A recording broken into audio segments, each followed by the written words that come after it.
Une église qui oublie de pleurer avec son peuple finit par apprendre à se taire avec les puissants. Dans un Cameroun traversé par les doutes, les silences et les attentes prolongées, une tribune a récemment fait l'effet d'un caillou bien lancé dans les vitraux feutrés de l'ordre établi. L'universitaire et homme politique Vincent Sostène Fouda a choisi de ne pas chuchoter là où beaucoup murmurent. Il a parlé fort, écrit droit, et surtout visé haut, la conférence des évêques du Cameroun. D'emblée, le ton est donné. Il ne s'agit pas d'une attaque gratuite, encore moins d'un pamphlet irrévérencieux, mais d'une interpellation sévère, nourrie par une profonde inquiétude morale. Fouda observe, analyse et conclut que l'institution ecclésiale camerounaise semble avoir attrapé un mal bien connu dans le pays, la lenteur chronique, le goût du silence stratégique et l'art consommé de l'immobilité prudente. Dans son propos, l'Église est décrite comme un miroir, parfois trop fidèle, du système politique ambiant. Même prudence excessive, même peur de déranger, même phrase bien repassée qui ne froisse personne, sauf peut-être les pauvres qui attendent autre chose qu'un communiqué tiède. L'auteur ne parle pas en touriste de la foi. Il convoque les grandes consciences africaines de la théologie, notamment Jean-Marc Ella et Éloi Messi Metogo, comme on appelle des témoins à la barre. Et ces témoins ne viennent pas avec des gants blancs. Ils viennent avec des mots qui grattent. Éloi Messi Metogo est cité sans détour, avec cette formule devenue presque proverbiale: beaucoup n'ont jamais goûté la substance de l'évangile social. Ils n'en connaissent que l'odeur.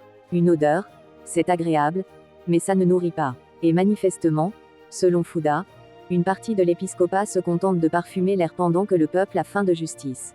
L'image est forte, presque culinaire. Une église qui sent bon l'évangile mais qui n'en sert plus le plat principal. Les fidèles repartent alors avec l'estomac vide et la foi en régime sec. On comprend mieux pourquoi certains commencent à regarder ailleurs. Fouda insiste sur une réalité crue: l'église camerounaise vit encore largement de la foi des pauvres. Des femmes fatiguées, des hommes écrasés par l'injustice, des jeunes en quête de sens viennent frapper à sa porte. Ils apportent leurs prières, leurs espoirs, parfois leurs maigres économies. Mais en retour, portent-ils leur fardeau avec eux? La formule est implacable. Ils vivent de la foi des pauvres, mais ne portent plus leur fardeau. Dit comme cela, même un banc d'église aurait envie de se lever pour protester. C'est une phrase qui fait mal parce qu'elle touche juste. Dans ce Cameroun où l'espoir circule souvent au marché noir, l'église reste pour beaucoup un refuge. On y vient comme on entre à l'ombre pendant la saison sèche, espérant un peu de fraîcheur morale. Mais trop souvent, selon Fouda, on n'y trouve qu'une porte entr'ouverte sur la prudence, la peur ou la complaisance. La prudence, ici, n'est pas une vertu. Elle devient une couverture bien épaisse sous laquelle on se cache pour ne pas entendre les cris du dehors. Une prudence qui ressemble à un silence poli, mais qui finit par faire beaucoup de bruit. Avec un humour discret mais mordant, Fouda décrit une église drapée de pourpre et de titres, avançant comme un cortège qui aurait perdu la route. Beaucoup de dignité, certes, mais une boussole égarée. On marche, mais on ne sait plus très bien vers où. La doctrine sociale de l'église, pourtant ancienne et riche, est évoquée comme une carte routière laissée dans la boîte à gants. On sait qu'elle est là, on la cite parfois, mais on ne la déplie presque jamais quand il faut vraiment choisir un chemin. Pour Fouda, le problème n'est pas théologique, il est existentiel. L'Église n'est pas née pour bénir les puissants, rappelle-t-il avec insistance. Elle n'est pas une agence de relations publiques célestes, chargée de sanctifier l'ordre établi. Elle est née pour déranger, pour empêcher les puissants de dormir trop profondément pendant que le peuple veille. Une église qui ne dérange plus finit par devenir un décor, joli mais inutile. L'auteur insiste, l'église n'est pas faite pour accompagner les cortèges officiels, mais pour marcher aux côtés des pieds nus. Une image qui parle dans un pays où beaucoup marchent encore sans chaussures, au propre comme au figuré. Elle n'est pas un club fermé, encore moins un cercle VIP spirituel. Elle devrait être une maison ouverte, où les blessés entrent sans frapper. Or, quand la maison devient silencieuse et trop bien rangée, les blessés hésitent à salir le tapis. Le texte prend alors une tournure plus grave. Quand les évêques oublient cette mission, explique Fouda, ils ne trahissent pas seulement une doctrine. Ils trahissent l'évangile, ils trahissent le peuple, et cette triple trahison pèse lourd. La trahison du peuple est peut-être la plus douloureuse. Car malgré tout, ce peuple n'a pas renoncé. Il continue d'espérer, parfois avec un humour fataliste qui consiste à rire pour ne pas pleurer. Jean-Marc Ella est convoqué à son tour, avec cette douceur qui tranche comme un couteau bien aiguisé. Sa parole est citée comme une prière et un avertissement: un évêque qui ne comprend plus la justice est un homme qui a oublié de pleurer. Et dans un pays où l'on pleure souvent en silence, oublier de pleurer devient presque un luxe indécent. Un homme qui ne pleure plus, dit Ella, peut encore être sauvé. Sous-entendu, il n'est pas trop tard, mais le temps presse. Fouda ne ferme pas la porte à l'espérance. Il secoue, mais il n'insulte pas. Il critique, Mais il appelle surtout à un sursaut, un réveil spirituel et social des prélats camerounais. Il observe que la conférence des évêques du Cameroun ressemble parfois à ceux qui gouvernent le pays. Lente à écouter, rapide à se protéger, prudente jusqu'à l'immobilité. Une phrase qui fait sourire jaune, tant elle semble familière. On pourrait presque en rire si la situation n'était pas aussi sérieuse. Une immobilité si prudente qu'elle finit par ressembler à une chaise confortable, installée loin des cris de la rue. Pendant ce temps, le peuple continue de venir à l'église comme on va à un refuge en pleine tempête.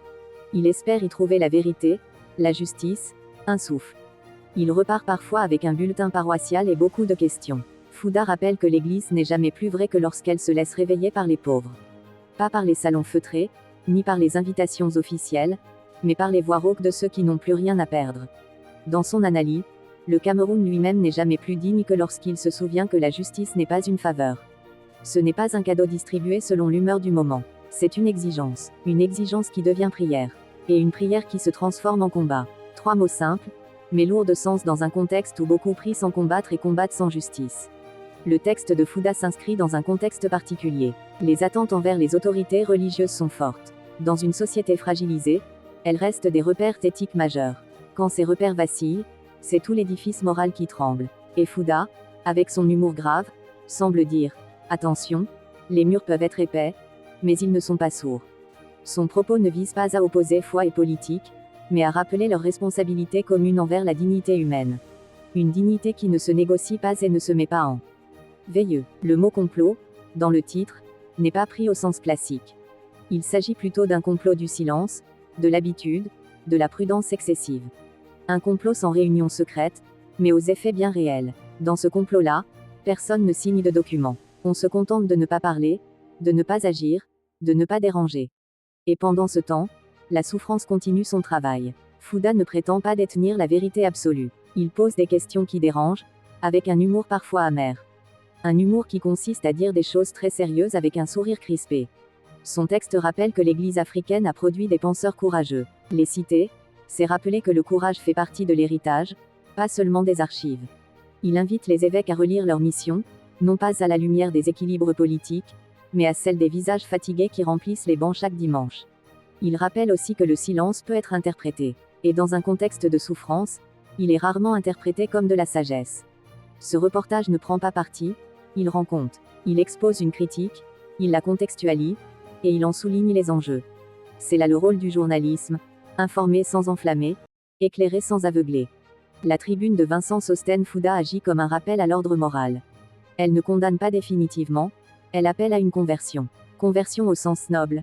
Changer de regard, changer de posture, changer de courage. Pas demain, mais maintenant. Dans un Cameroun où beaucoup attendent des signes, cette interpellation résonne comme une cloche. Elle peut agacer, elle peut réveiller, elle peut aussi être ignorée. Mais elle ne peut pas être inaudible. Reste à savoir si ceux à qui elle s'adresse choisiront d'écouter. Car le peuple, lui, écoute. Il observe. Et il n'a pas encore renoncé. Le débat soulevé par cette tribune dépasse largement le cadre ecclésiastique. Il touche à une question centrale dans la société camerounaise, qui parle encore pour ceux qui n'ont plus de voix. Quand les institutions censées incarner la conscience collective deviennent silencieuses, le vide se fait bruyant. Dans ce silence, l'ironie veut que les fidèles continuent de remplir les églises. Ils prient, ils chantent, ils donnent. Comme si la foi, au Cameroun, avait développé une capacité exceptionnelle à survivre même quand l'espérance est sous perfusion. Une foi résistant, presque têtue. Vincent Sostène Fouda observe cette contradiction avec une lucidité presque cruelle. Une église pleine le dimanche, mais timide le lundi. Forte dans les homélies, faible dans les prises de position. On bénit longuement, mais on interpelle rarement. L'humour, dans son texte, n'est jamais gratuit. Il ressemble à ces sourires qu'on affiche quand la situation est trop grave pour être pleurée en public. On rit parce que sinon, on risquerait de crier. Et parfois, le rire est une forme de cri poli. L'auteur rappelle implicitement que l'autorité morale ne se proclame pas, elle se pratique. Une soutane, aussi respectable soit-elle, ne remplace pas le courage. Et un titre, aussi solennel soit-il, ne dispense pas de l'écoute. Dans un pays où l'on attend souvent que tout change sans que rien ne bouge, l'Église est perçue comme l'un des derniers lieux où la parole pourrait encore être libre. Quand cette parole hésite, la déception devient presque théologique. Les références à Jean-Marc Ella et Éloi Messi Metogo ne sont pas décoratives. Elles rappellent que la pensée chrétienne africaine a toujours été traversée par une exigence sociale. Une foi qui ignore l'injustice finit par devenir un simple rituel. Fouda ne demande pas aux évêques de devenir des opposants politiques. Il leur demande d'être ce qu'ils sont censés être.